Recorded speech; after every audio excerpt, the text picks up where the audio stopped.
You are now listening to the Building Her Dream podcast, where we have inspiring conversations with introverted women entrepreneurs who are building their dream lives and businesses on their own terms. Hosted by business operations strategist, author, and the founder of Building Her Dream, Shayla Burton. To learn more about this podcast and our magazine, visit www.buildingherdream.com.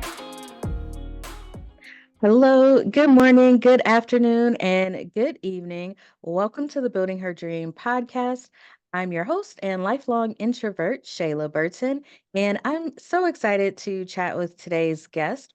She is Krista Jennings, a business and marketing strategist all the way from Toronto. Hello, Krista. Welcome to the show. Hello, thanks for having me. Hi, Shayla, how are you? I'm good and so glad to be chatting with you today. Likewise. Now, I always like to start off with kind of a fun question. So, if you could wake up tomorrow and have the perfect dream life, what would that look like for you? That's a good question. I would be waking up in somewhere warm because it's pretty gloomy and cold right now here in Toronto. So definitely somewhere warm by the beach, and waking up to fresh made breakfast by like a really good chef, some top tier food, some fresh fruits, um, Yeah, and some mimosas. that sounds lovely. I want that right now. Do you think you would still be working in your business and how often? I would. I think I would be outsourcing far more, right? And just really and truly being able to focus on the strategic direction of the business. I definitely would still want to operate the business and it may just look a little bit differently, but I think I would still want to be hands-on to a certain degree. Yeah, that makes sense. So, for those of us who don't know you, why don't you just tell us a little bit about you and the work that you do? Sounds good. So, like you mentioned, I'm Krista Jennings, and I teach business leaders how to leverage a sales funnel so that they can have sustainability and scalability in their business and they can increase their reach and their revenue. Been in this space now for about 10 years. I'm in marketing and business development. So, yeah, that's a little bit about me and the work that I do. So for people that don't know, like we always hear like sales funnel, we need to create a sales funnel. What is that?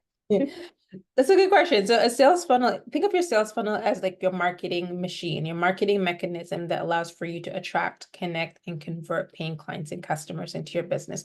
Once someone becomes a paying client or customer in your business, it also allows for you to sustain a long-standing relationship with these people, nurture a relationship, and of course, build that brand loyalty as well. So a lot of times when people think about a sales funnel, they think about, okay, well, I'm going to build my email list and I'm going to just have like a sequence of emails, and they think that that's the end and be all of a sales funnel. That's only like a one layer of it. So I like to not to get too technical about this, but whenever I'm consulting or teaching my students about how to map out their sales funnel, I like to look at it from three lens. So there's the top of the funnel, the middle of the funnel, and then the bottom of the funnel. So if you look at it through those lens, it allows for you to be very strategic and intentional about how it is that you're creating a connection with people, how it is that you're maintaining and nurturing a relationship with people, and then post-purchase, what happens as well. Excellent. I love what you do because a lot of us introverts need you. We Right. are not really good with the marketing side of our businesses. So it's awesome that you are and that you're also an introvert. Right, Um, right. yeah. When did you realize that you were an introvert? I think when I actually started my business, right? I started my business. I mean, I've always been someone who renews their energy just by being alone. And it's funny because whenever I am in social settings, a lot of times when I do share that I am an introvert, people are a little bit taken aback, like, really, you're so like outgoing and bubbly. I'm like, yes, but that doesn't mean that I can't still be an introvert, right? It just means that I Right. truly renew my energy by being alone. And I think going back to what you're saying around the sales funnel, like I think I strongly believe that if you're an introvert, you definitely need to have a sales funnel in your business, because that will do a lot of the heavy lifting for you, and you don't have to feel as if like you have to be on all the time, right? Because we know that that can take a lot of energy from us, and as introverts, we Right. need to be like very intentional about how it is that we're expending our energy. hmm hmm So you said that, people today are kind of surprised that you're an introvert. If you think back to like when you were growing up, were you very bubbly and like had a lot of friends then, or were you more off to yourself? Do Well, you I would have, remember? yeah, Yeah. like I mean, growing up, so I think we were talking about this before we started the podcast, that like I was born in Jamaica and I lived in Jamaica until I was 13 years old. So then when I moved to Canada, it was also a bit of a transition, also of trying to figure out where do I fit in. And I don't think I ever really fit in. And I think that was when I realized that, okay, that I found like peace by being by myself and renewing my energy by being by myself. But I did have friends here and there. And I value friendship, right? I value relationships with people, because of course we need relationships. That's a part of life, like being able to do life with other people. But as an introvert, I'm very, very intentional about who it is that I let into my space as well. So, and I think a lot of the introverts who are listening and watching and will also feel similar to that as well. Yeah, that makes sense. There's definitely a lot of misconceptions about introverts. So people think that we are antisocial or we don't like being around people, and that's not true. It's just Right. really how we how our energy is used. Like being around people takes more energy from us, and so then we need to just recharge alone. Right, for sure, for sure, for sure. hmm Very cool. So what about your family? Are your family kind of similar to you, or are they more like extroverted?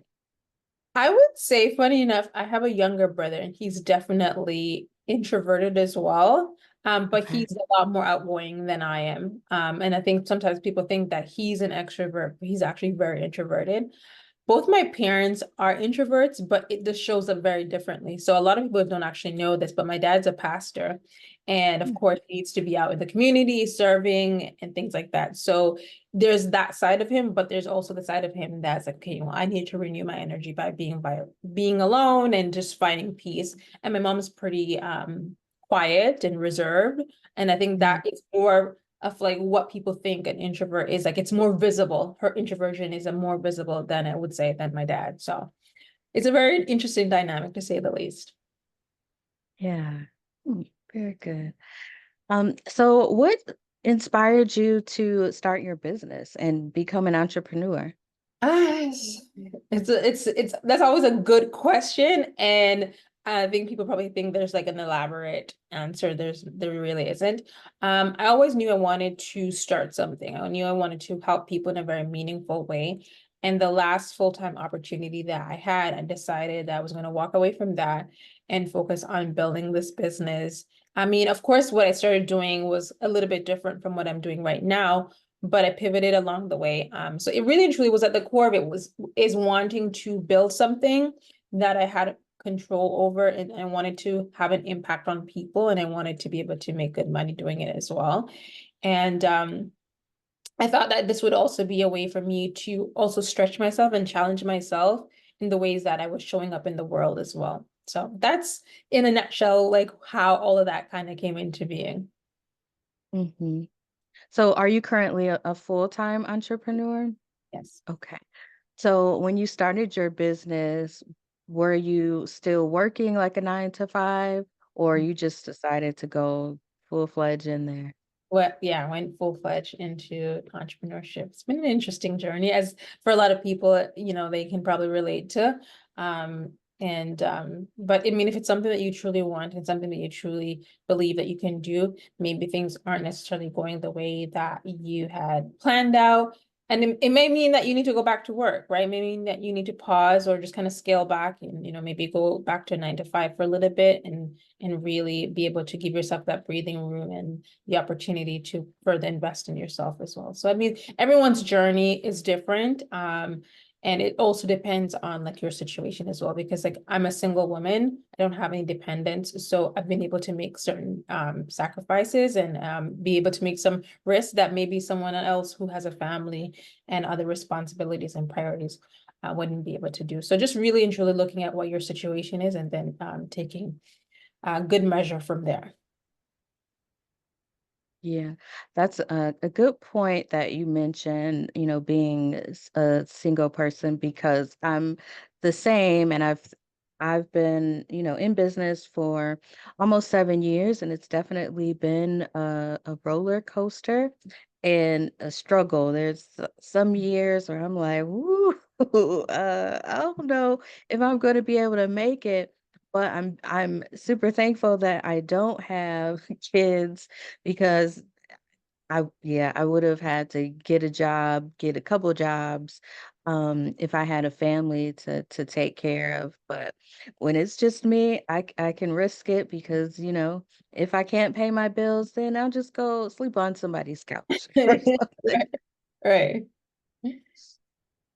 Yeah. So what's some challenges that you've faced so far in your journey as an entrepreneur?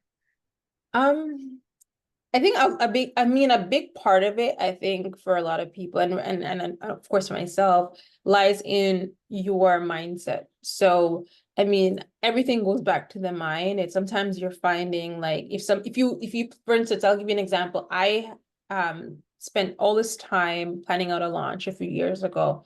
I even got support. I hired on someone else to help me with kind of like the admin part of things. And I think I did, I did everything I could do in the planning stages, and I didn't hit the goal that I was planning on hitting. And that Mhm, was a bit of a it made I wasn't upset.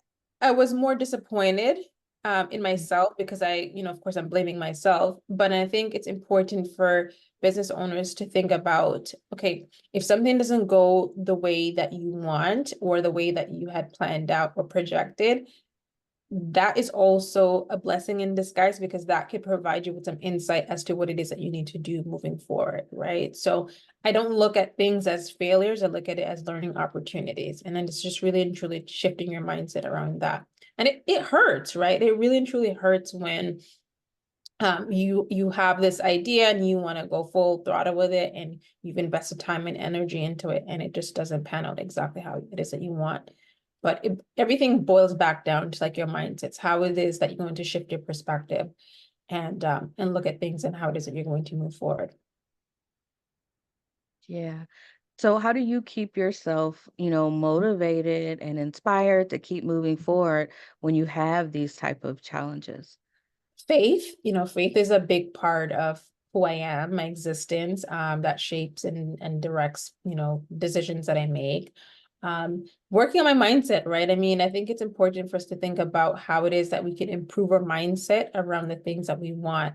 And as a believer, you also have, it's one thing to pray and fast and hope for things to, and be in faith that things are going to happen, but it's also important for you to do the work and do the right work as well, right? And I think also it's important for you to know that you don't know everything, right? And it's okay not to know everything and seek counsel and advice from people who actually know and experts on what it is that you're looking to achieve.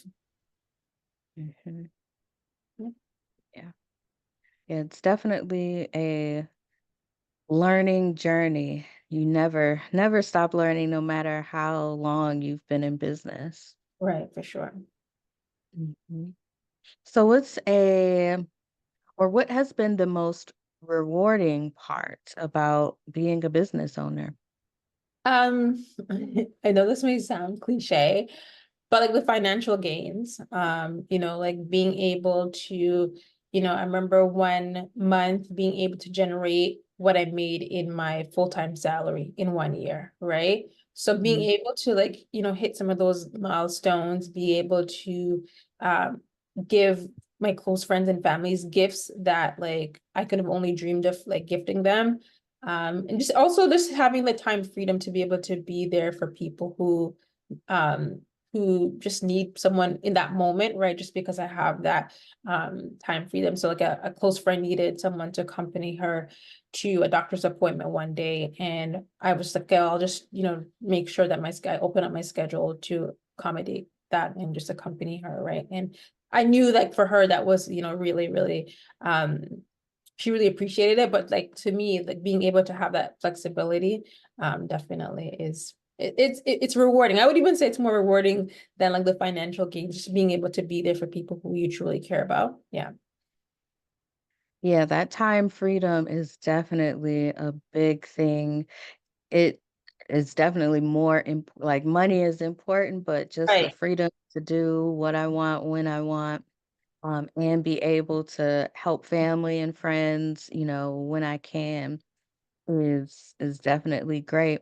But how do you get that time freedom in your business? Because a lot of entrepreneurs, they leave 9 to 5, start their own business, but now they're working Sunday through Saturday from the time they wake up to the time they go to bed. So, how have you been able to get time freedom in your Well, life? and that's a good question. And I mean, I know that some people might not want to hear the answer that I'm going to give, but there's going to be seasons that you have to hustle, right? It's not like you're going to get to this mountain and then you're like, okay, I never have to worry about money, or I never have to worry about how it is that I'm showing up, right? So Mhm. at every stage that you get to, there's always a different challenge.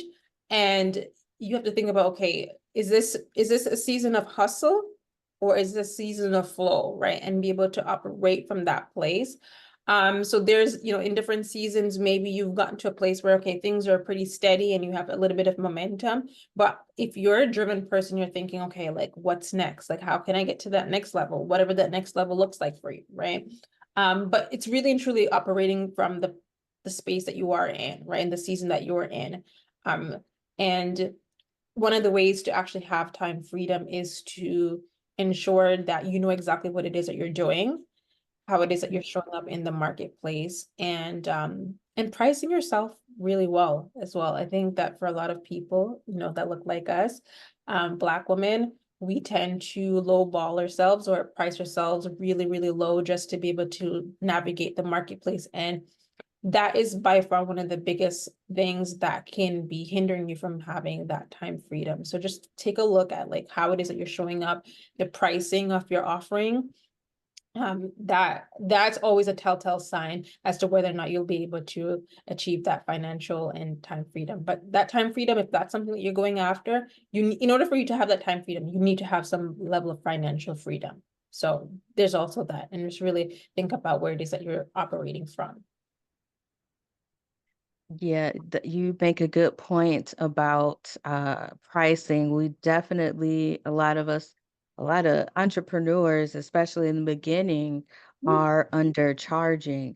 And so now we have to work more to make a reasonable living. But if we would just charge properly in the first place, then we wouldn't have to work so hard. Right, right, right. And don't like, I think sometimes too, like I have had clients in the past who say, well, I'm just starting out, so I'm going to, and it's Yeah, like, no, it doesn't matter. If you're, what does starting out even mean? Like you probably already have some experience doing this, maybe just not in this particular capacity, and that's right. fine, right? So don't underestimate your expertise and your gifts and your talents. Exactly, because most of us aren't just starting out. Like we just started our business, Right. but we've been working for years, and that's experience that counts. It is, it is. And there's a lot of transferable skills that you can take from, your 9 to 5 into entrepreneurship. So um, don't discredit that by any stretch. Right. Right. I'm definitely right now in a kind of a hustle season. I got a lot of different projects and things going on, but what I make sure to do is I don't work on Fridays, Saturdays, or Sundays. So that's still like I'll work really hard and all day, maybe Right. Monday through Thursday, but I want to make sure that I get my rest in there and then also just have, more time to enjoy life. And to think and to just be, right? It's not always have to be about work, work, work, right? Sometimes it may mean maybe you're in a season right now, if you're listening, you're in a season where you're thinking like, I gotta hustle. Yeah, maybe you need to hustle, but maybe take Sunday off or take, maybe only work in the morning on a Saturday and have the rest of the afternoon to yourself.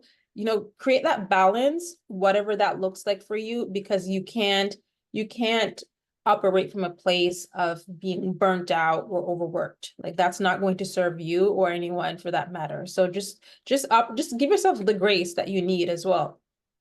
That's important. Yeah. What, how do you recharge and maintain your energy levels? Sleep, rest, right? I think sometimes we don't think about it. Like getting a good night's sleep is such a blessing, right? And sometimes if you can, taking a nap during the day, right? If you're able to take a nap, maybe even on a weekend, like maybe just taking a nap on a Saturday afternoon, even if it's for an hour, just to like kind of refresh and renew yourself. Exercise is really important to me as well. So ensuring that your physical well-being is good. And, of course it's physical, but a lot of it is your mind, right? It's ensuring that you're staying sharp and you're challenging yourself. Another thing is whenever the weather starts to get really nice here in Toronto, I like to go for really long walks. We have really beautiful trails here. So that's one of the things that I like to do. Just be out in nature, like doing things that you like to do. Maybe you like bike riding, go on a bike ride. Maybe you like knitting. Just finding other little things that you like to do. And it's something that maybe you can do by yourself. That will also allow for you to recharge and refuel your energy so that you can show up really powerfully in the marketplace and connect with the people who you want to connect with and serve the people who you want to serve as well. Yeah. You mentioned, going for walks. I just started doing that last year. I had no idea that I would like being outside and being in nature because I had not liked it for the earlier part of my life. But yeah, it's so relaxing. And I too discovered that my city has really nice trails as well that I had no idea existed. Right, right, right, right. So that has been really fun. So I'm looking forward to it getting a little bit warmer here so I can get back out there. It's just being out there. I feel like it gives you new ideas. Like, I don't know if Fresh. your brain is more Yeah, relaxed. And yeah. so, Yeah. mhm, And sometimes too, like going for a walk will just like clear your mind completely. And maybe there's something that you're struggling with or something you can't figure out, okay, what direction I should go with in pertaining to that particular thing. And just going for a walk gives you fresh insight, fresh ideas. Sometimes taking a step back really, really helps. And it's important for us to know as introverts, like what are the things that we know renews our energy and tap into those things and tap into those things frequently as well. Don't just tap into it when you're burnt out or you're on the verge of like having a meltdown, but just make sure that you're prioritizing those things. I mean, there's the whole mantra around like ensuring that you have self-care and that's great, but also and think about like what are some of the key things that you could do daily. Maybe it's prayer, maybe it's meditating, maybe it's doing yoga, maybe it's going for a bike ride, like doing things daily, incorporating those things daily into your routine will help to ensure that you're prioritizing yourself and renewing your energy as well. mhm. Yep, good points. Yeah. Um, I Well, earlier I mentioned that, marketing is an area that a lot of introverted business owners struggle with. Networking is also one of those areas that many of us struggle with. How do you handle like networking, or is that an area that is difficult for you? It can be, right? I mean, going to events sometimes can be a little, intimidating for some people. Yeah. And if it's intimidating, it's okay for it to be intimidating. You just have to think about, okay, why am I doing this? What do I Mm-hmm. hope to get out of this? And how can I be of service to other people, right? So just being very, very intentional. Don't be like, if you're going to, to an event in your local city or town with other business professionals or entrepreneurs or whatever the case is, don't think about just going and handing out business cards and then leaving, right? Think about how does Mm-hmm. it you can create connection with people, right? Because those people who you create a connection with could be the people who are going to become champions for your brand, for your business, and they're the ones that are going to go out there and orchestrate referrals on your behalf, right? So think about how it is that you can have meaningful connection with people and not try to connect with everybody, because that's just like you're gonna spread yourself really thin doing that. So it's important for you to think about how it is that you can create a connection with the people. Just be intentional about who it is that you want to create a connection with. I think also there's a lot of opportunities for you to network with people online as well. I think a lot of people think, okay, you just need to go out to networking events. Leveraging social media is really great. LinkedIn is really great for you to be very intentional about who it is that you want to connect with and nurture a relationship with and potentially partner or collaborate with at some point. Mm. So what do you do specifically for your business? To network with other people, I use Mm-hmm. social media a whole lot, more so Okay. than going to events. Yeah. Just that's just how it is. So I do use LinkedIn quite a bit to create those connections and start having those conversations. And then if that person is local to my city, then at some point we'll probably meet up and have lunch or coffee or whatever the case is.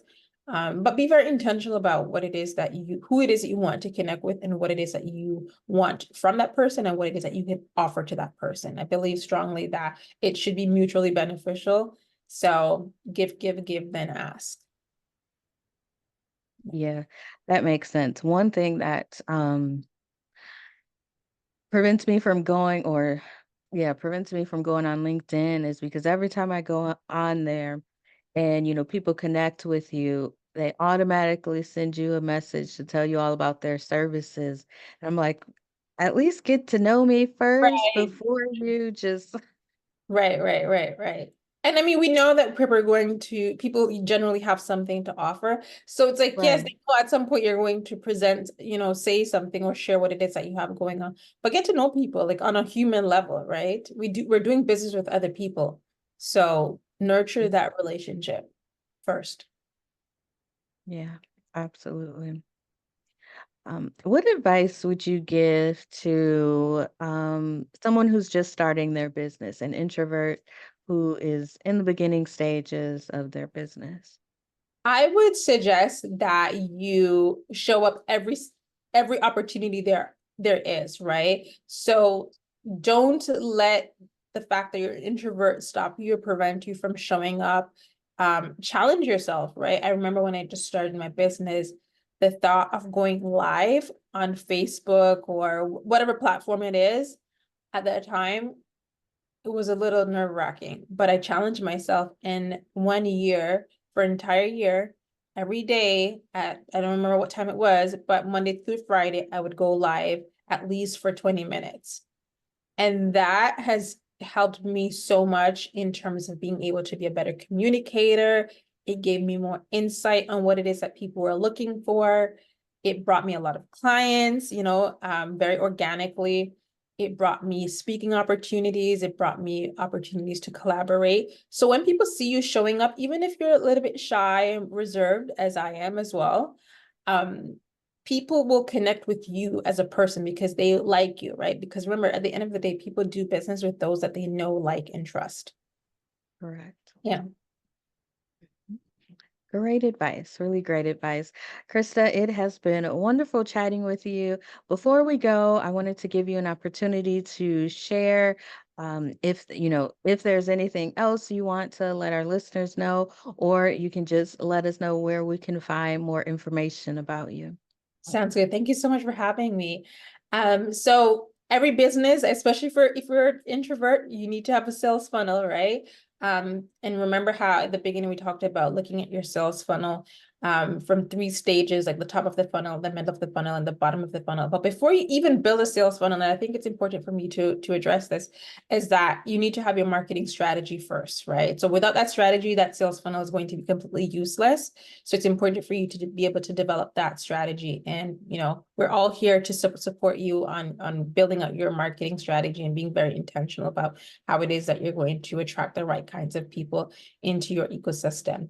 If you want to get to learn more about what it is I have to offer, services, or just wanting to reach out, just maybe you need some advice, you're just starting out your business and you would love to connect, feel free to connect with me on all socials. I'm pretty much everywhere at Krista Jennings, and you can find me at kristajennings.com as well.